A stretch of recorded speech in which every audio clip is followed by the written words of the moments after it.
Product को बड़े ही जोर शोर से लॉन्च किया था, लेकिन अपनी कुछ खामियों की वजह से ये प्लान ज्यादा लोकप्रिय नहीं हो पाए। बीमा नियामक इरडा ने यूलिप में सुधार के लिए समय समय पर कुछ गाइडलाइंस भी जारी किए, लेकिन निवेश सलाहकार अब भी इन योजनाओं में निवेश की सलाह देने से परहेज ही करते हैं। निवेश के लिए कैसा है यूलिप, किन लोगों के लिए ये उपयोगी है, क्या इसमें आपको निवेश करना चाहिए, और अगर आप इसमें निवेश करें तो किन बातों का ख्याल रखें, इन पर बात करने के लिए मेरे साथ जुड़ रही है certified financial planner Poonam Rungta. Poonam ji, स्वागत है आपका मनी 9 में। थैंक यू सो मच, आपने वक्त निकाला। सबसे पहले तो कहीं ना कहीं यूलिप को बहुत क्रिटिसाइज भी किया जाता है, और आप इसे कैसे देखती हैं कि आप इसे निवेश के लिए कैसा प्रोडक्ट मानती हैं, और इसके क्रिटिसिज्म के पीछे आप क्या वजह देखती हैं? प्रियंका, मैं भी यूलिप्स के बहुत फेवर में नहीं हूँ। ये मेरा कोई फेवरेट प्रोडक्ट है नहीं। यूलिप में बहुत सारे ऐसे डाउनसाइड्स हैं, और सिंपल शब्दों में कहें तो जब हम यूलिप की बात करते हैं तो यूलिप कई लोग इसके लिए प्रमोट करते हैं कि उसमें इन्वेस्टमेंट्स और इंश्योरेंस दोनों साथ में शामिल हैं, तो इन्वेस्टर को दो जगह निवेश नहीं करना पड़ता। पर मैं ऐसे कहूँ, मुझे ऐसे लगता है कि इन्वेस्टमेंट और इंश्योरेंस इन दो चीजों को मिक्स ही क्यों किया जाए, क्योंकि ये दोनों एक अलग अलग प्रोडक्ट है, एक अलग अलग नीड है। फाइनेंशियल प्लान के अंदर ये दोनों का होना बहुत जरूरी है, पर दोनों का सेम अमाउंट में एक ही प्रोडक्ट में होने से काफी दिक्कतें आ सकती हैं, और जो जरूरत है इन्वेस्टर की वो कहीं ना कहीं कम हो जाएगी अगर आप एक ही प्रोडक्ट में दोनों रखेंगे। फॉर एग्जाम्पल, एक इन्वेस्टर को जरूरत है 1 करोड़ के इंश्योरेंस की, रिस्क कवर की, उसके प्रोफाइल को देखते हुए, तो वो 1 करोड़ की अगर अपनी रिस्क कवर यूलिप के जरिए, अगर उससे ये बताया जाता है कि आप यूलिप के जरिए आप ये प्रोडक्ट में निवेश करें, तो आपको इन्वेस्टमेंट भी होगा और आपको रिस्क कवर भी दोनों मिलेगा। इस तरीके से बेचा जाता है जनरली। तो आप जितना भी प्रीमियम भरते हैं उसका मल्टीपल्स आपको रिस्क कवर मिलता है। फॉर एग्जाम्पल, अगर आपने 1 लाख रुपए का प्रीमियम भरा तो आपको 10 टाइम्स उसका कवर मिलता है, जो 10 लाख होता है। अब निवेशक को ये बातें डिटेल्स नहीं पता होती हैं, वो ट्रैप में फंस जाते हैं और उन्हें लगता है कि 1 लाख रुपया निवेश करने से अगर मुझे इंश्योरेंस भी मिल रही है और मेरा पैसा भी लॉक इन नहीं है, जो गलत बात है। पैसा आपका 5 साल के बाद, वो ऐसे कहते हैं बेचने वाले की मतलब इसे typical example of miss selling, कि अगर आप 5 साल तक इसमें हर साल 1 लाख निवेश करते हैं तो छठे साल हम आपको फलाना रकम दे सकते हैं, आप निकल सकते हैं और आपका रिस्क कवर चालू होगा, बंद होगा। तो इस तरीके से जो सिचुएशन बनाई जाती है निवेशक को यूलिप खरीदने के लिए, वो सब मुझे लगता है कहीं ना कहीं कॉम्प्रोमाइज होती है, मिस सेलिंग होती है। और 5 साल के बाद जब निवेशक पूछता है मेरा पैसा कहाँ है और रिस्क कवर कहाँ है, तो उसे कुछ हाथ नहीं आता है। ना तो आप पूरा बीमा ही लेते हैं, ना ही आप पूरा निवेश कर पाते हैं। ये आधा बीमा और आधा निवेश। इसलिए पूनम जी ने शुरुआत में कहा कि कहीं ना कहीं ये जो है मिस सेलिंग तो हो रही है, और हम शायद इसे मिसअंडरस्टैंड करके भी खरीद लेते हैं। तो इससे ज़रा सा आप समझिए कि आपकी ज़रूरत कितनी है, आपको कितने का कवर चाहिए। अच्छा पूनम मैम, यूलिप जो है वो उसका निवेश म्यूचुअल फंड में ही होता है, तो अगर मैं यूलिप और म्यूचुअल फंड के रिटर्न की बात करूं तो आपको क्या लगता है? पहले तो इन दोनों के डिफरेंस को भी समझाइए, और इन दोनों को अगर चूज करना है इन दोनों के बीच में तो क्या बेहतर है? यूलिप के जरिए मैं म्यूचुअल फंड में निवेश करूं या सीधा म्यूचुअल फंड में सिप करूं? पहले तो ये समझ लें प्रियंका कि यूलिप है वो म्यूचुअल फंड में निवेश नहीं करता है। चाहे यूलिप हो चाहे म्यूचुअल फंड हो, वो दोनों इक्विटी मार्केट में निवेश करते हैं। ओके, वो मैंने एक टेक्निकल गलती यहाँ पे की, लेकिन दोनों इक्विटी में करते हैं। तो मैं इक्विटी के लिए यूलिप के जरिए जाऊं या म्यूचुअल फंड के जरिए जाऊं? Is this a better question now? Exactly, या सो जब हम निवेश करना चाहते हैं किसी भी एक प्रोडक्ट में, तो हमें उसकी डिटेल और उसकी वर्किंग समझ लेनी चाहिए।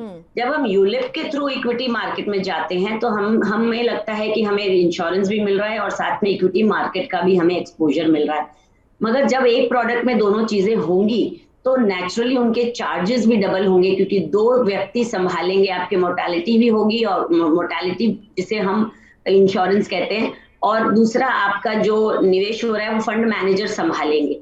और ये सब दोनों को एडजस्ट करने के लिए बहुत सारे और चार्जेस, एडमिनिस्ट्रेटिव चार्जेस और एलोकेशन चार्जेस, क्योंकि आपकी एज को देखते हुए आपका जो फंड एलोकेट होगा between the risk cover and the investments, दोनों तरीके से होगा।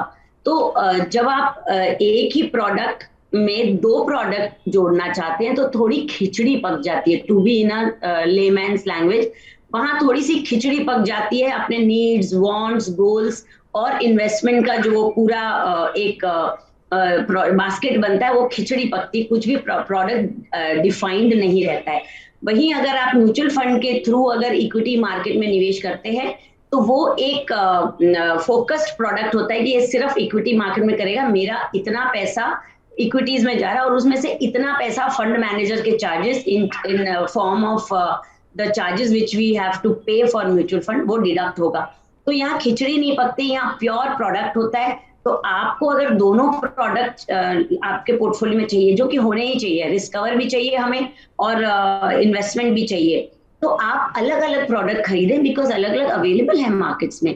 आप एक प्योर टर्म प्लान खरीद लें और साथ ही एक म्यूचुअल फंड में एसआईपी कर लें, या जिस तरीके से आपको आपके बजट में छूट है, आपको लमसम करना है, तो उसमें क्या होगा प्रियंका कि इन अ लॉन्ग टर्म आपका रिस्क कवर बरकरार रहेगा। कभी भी अगर आप म्यूचुअल फंड में से निकलते हैं तो भी टर्म प्लान चालू रहेगा, एज कंपेयर टू अगर यूलिप में आपको कभी पैसे की जरूरत पड़ी, 5 साल के बाद आपका लॉक इन खत्म होता है, आपने पैसे विड्रॉ करे, तो अलॉन्ग विद द मनी आपका रिस्क कवर भी कॉम्प्रोमाइज हो जाएगा। राइट। तो जहां आपको जरूरत होगी रिस्क कवर की, वहां पता चलेगा कि अरे रिस्क कवर भी खत्म हो गया, निवेश जो मैंने 5 साल में निकाला वो भी कहीं ना कहीं कॉम्प्रोमाइज रिटर्न्स के साथ निकला। बिकॉज आप देखेंगे टिपिकली यूलिप्स में starting of the years of investment में आपके चार्जेस बहुत हाई होते हैं और over a period of time वो चार्जेस कम होते हैं। इसलिए जो लोग यूलिप में निवेश करते हैं उन्हें लॉन्ग टर्म बने रहना चाहिए, ताकि वो अच्छा रिटर्न उसमें देख पाए। यानी कि टर्म इंश्योरेंस को रिप्लेस नहीं कर सकता है यूलिप, हम इसे कंपेयर भी नहीं कर सकते हैं कि वो अगर आप वो ले लें, यूलिप ले लें और आपको लगे कि आपने अपने लिए लाइफ का रिस्क जो है वो एप्रोप्रिएटली ले लिया है, तो वो गलत होगा। टर्म इंश्योरेंस को ये कहीं से भी रिप्लेस नहीं कर सकता है। प्रियंका, मुझे लगता है, to put it in simpler words, term insurance को कुछ भी रिप्लेस नहीं कर सकता। बिकॉज टर्म इंश्योरेंस एक ऐसी चीज है जो आपके फाइनेंशियल प्लान में उतनी जरूरत है जितनी आपकी फाइनेंशियल स्टैंडिंग है, जितना आपका प्रोफाइल है, जितनी आपकी अर्निंग और एक्सपेंडिचर है। तो ये सब जब हम गेज करते हैं तो हर निवेशक को अपनी इनकम का कम से कम 25 टाइम्स कवर होना चाहिए, which amounts to crores of rupees. अगर करोर्स ऑफ रुपीज का आप यूलिप के जरिए या किसी और जरिए से कवर लेना चाहेंगे तो वो इतना एक्सपेंसिव होगा कि आपको आगे चल के आपके लॉन्ग टर्म गोल्स में कहीं ना कहीं डेंट दिखेगा। इसलिए आपका जो रिस्क कवर जरूरी है होना फॉर योर प्रोफाइल, वो आप टर्म कवर से ही फुलफिल करें, क्योंकि टर्म कवर में छोटा प्रीमियम में बड़ा रिस्क कवर आता है और वो प्रीमियम आपको दोबारा वापस नहीं मिलता है। जैसे कि फॉर एग्जांपल आप कार का इंश्योरेंस भरते हैं और हमें वापस कुछ नहीं मिलता, बट वी आर सिक्योर्ड कि हमारी गाड़ी को कल कुछ नुकसान होगा तो इंश्योरेंस कंपनी हमें उसका रिपेयरिंग का या रिप्लेसमेंट का खर्चा देगी। रिस्क जोखिम को जो है उसके लिए एक कवर खरीदते हैं, निश्चिंतता के लिए एक कवर लेते हैं, चैन की सांस लेने के लिए। अब ये मुझे बताइए, जीवन बीमा कंपनियां जो है वो यूलिप को खूब प्रमोट करती हैं पूनम मैम, तो ये प्रोडक्ट किन लोगों के लिए आप सही मानती है, और अगर नहीं सही है तो नहीं लाएंगी कंपनियां, ला रही हैं यानी प्रमोट कर रही हैं आप। हम देखते हैं कि बार बार कहती देखिए आपको एक साथ दो बेनिफिट मिल रहा है, तो किनके लिए सही है, किसी के लिए सही भी है ये प्रोडक्ट? प्रियंका, कोई भी प्रोडक्ट जो मार्केट में आता है वो गलत नहीं है, वो सही ही है प्रोडक्ट, पर उसको बेचा गलत तरीके से जाता है। IRDA जो रेगुलेटर है इंश्योरेंस इंडस्ट्री के, वो बहुत क्लोजली वॉच करते हैं कोई भी प्रोडक्ट को लॉन्च करने के पहले। तो मैं ये नहीं कहूंगी कि ये प्रोडक्ट किसी के लिए भी अच्छा नहीं है, बट हाँ ये जरूर है कि ये गलत तरीके से बेचा जाता है। जो IRDA ने गाइडलाइन दी है कि जब आप प्रोजेक्टेड रिटर्न्स का चार्ट दिखाते हैं निवेशक को, वो मिनिमम 4% और मैक्सिमम 8% से ज्यादा नहीं होना चाहिए। मगर पता चलता है कि जो एजेंट्स हैं वो इसको 20%, 30% के रिटर्न से एक लुभावना दृश्य बना देते हैं और उसमें कहीं ना कहीं फंस जाते हैं, मिस सेलिंग हो जाती है। तो ये सही उन निवेशकों के लिए है जिन्हें लॉन्ग टर्म व्यू है। यूलिप्स ने बहुत अच्छे रिटर्न दिए हैं पास्ट में, उस चीज से इनकार नहीं है, मगर मिस सेलिंग की जहां हम बात करते हैं तो इसे ये कह के बेचा जाता है कि आप 5 साल में इसमें से निकल सकते हैं। तो एजेंट्स अपना कमीशन बनाने के लिए, अपने टारगेट मीट करने के लिए वो क्लाइंट्स के पास जाके, निवेशकों के पास जाके वो 5 साल पुराने प्रोडक्ट को चर्न करके एक नया प्रोडक्ट उन्हें बेच देते हैं, और इस तरीके से एक चेन बना लेते हैं जिससे निवेशक को कभी फायदा नहीं हो पाता है। पर अगर कोई निवेशक यूलिप में 20 साल बना रहे हैं, 20 साल तक बने रहे, तो उन्हें डेफिनेटली फायदा होगा, बिकॉज फर्स्ट 5 इयर्स में तो चार्जेस ही बहुत हाई होते हैं, इसलिए आपको उसमें प्रॉफिट नहीं बन पाता है। बट ओवर द ईयर जैसे जैसे मार्केट्स, बिकॉज आपका निवेश मार्केट के साथ रिलेटेड है, अगर मार्केट ने अच्छा परफॉर्म किया तो डेफिनेटली आपका फंड भी अच्छा परफॉर्म करेगा। तो जो निवेशक लॉन्ग टर्म बने रहते हैं, जिन्हें बिल्कुल भी टाइम नहीं है अलग अलग देखने की, और बहुत आराम से इसमें बने रहते हैं लॉन्ग टर्म के लिए, ये समझ के नहीं उतरते हैं कि मैं 5 साल में से इसमें से निकल जाऊंगा, उनके लिए मैं ये जो 5 साल है, 5 साल का वक्त है जिसमें लॉक इन भी होता है, क्या ये शुरुआती के सालों में एजेंट्स को इसमें अच्छा खासा अपना कमीशन भी मिलता है क्या? क्योंकि एजेंट क्यों इसे बेचने के लिए इतने ज़्यादा व्याकुल रहते हैं? क्या एजेंट का कमीशन अच्छा खासा रहता है यूलिप प्रोडक्ट में? प्रियंका, कमीशन की जहां तक बात है वो आईआरडीए द्वारा कैप्ड है। बहुत ज्यादा या बहुत कम की कोई बात नहीं होगी, जो भी रेगुलेटर ने कहा है और जो भी वो कंपनी की बायलॉज है। मगर यूलिप्स में बिटवीन 30 to 40% एजेंट्स को फर्स्ट ईयर कमीशन मिलता है, उसके बाद में वो कमीशन बहुत कम हो जाता है।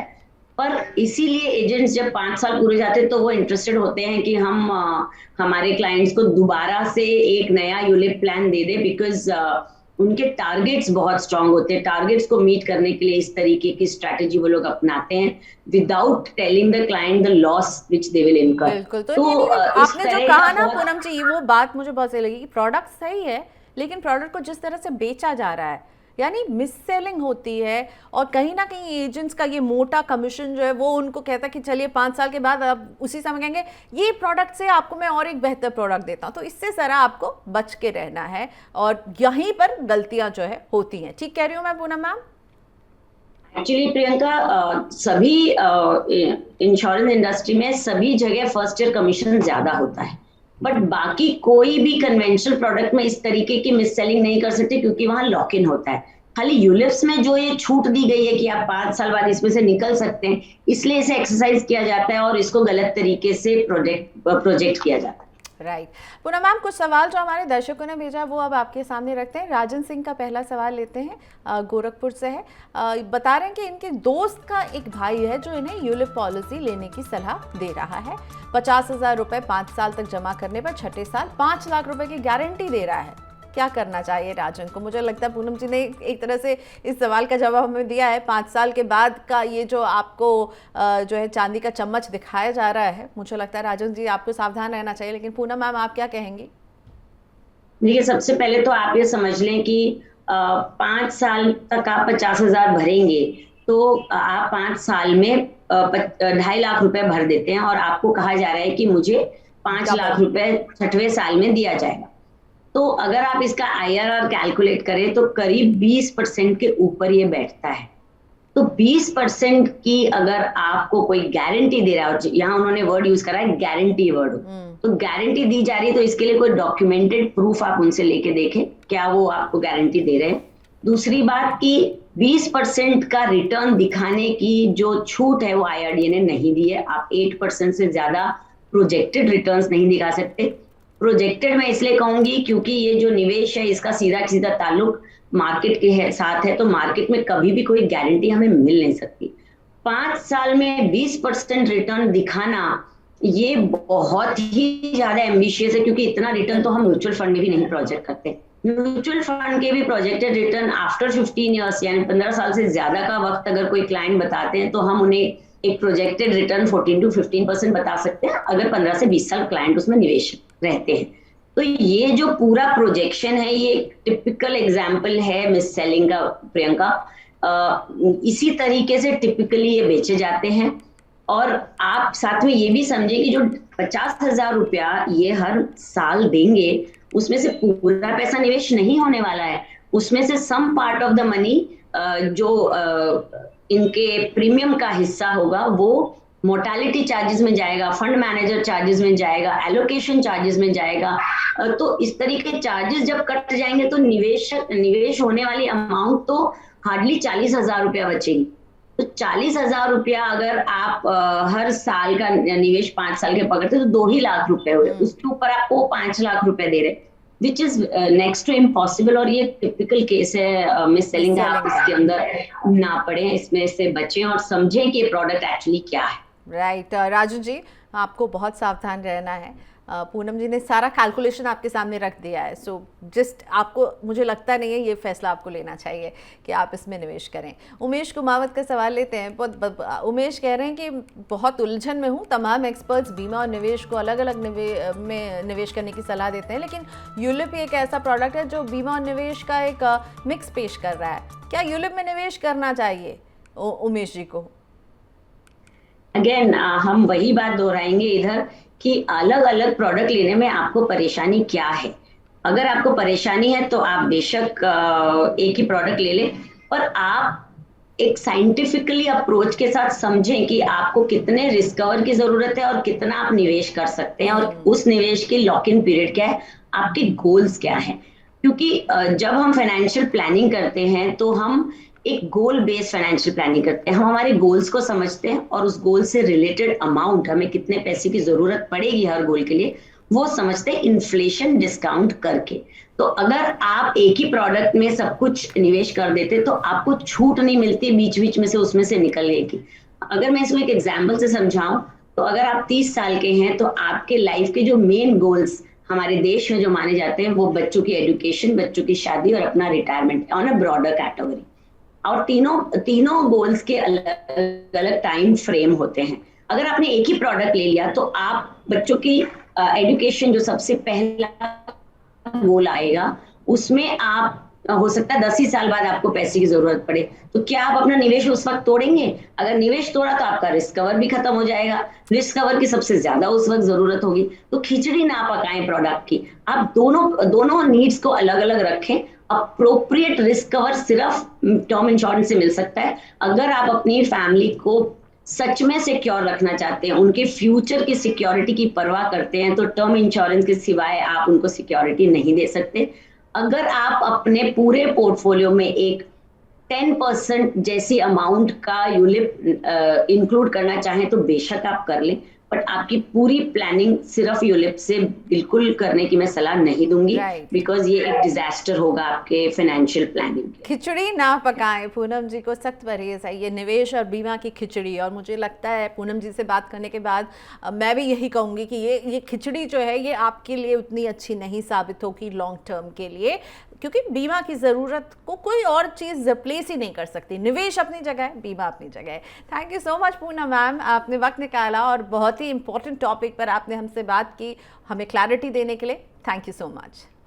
My pleasure.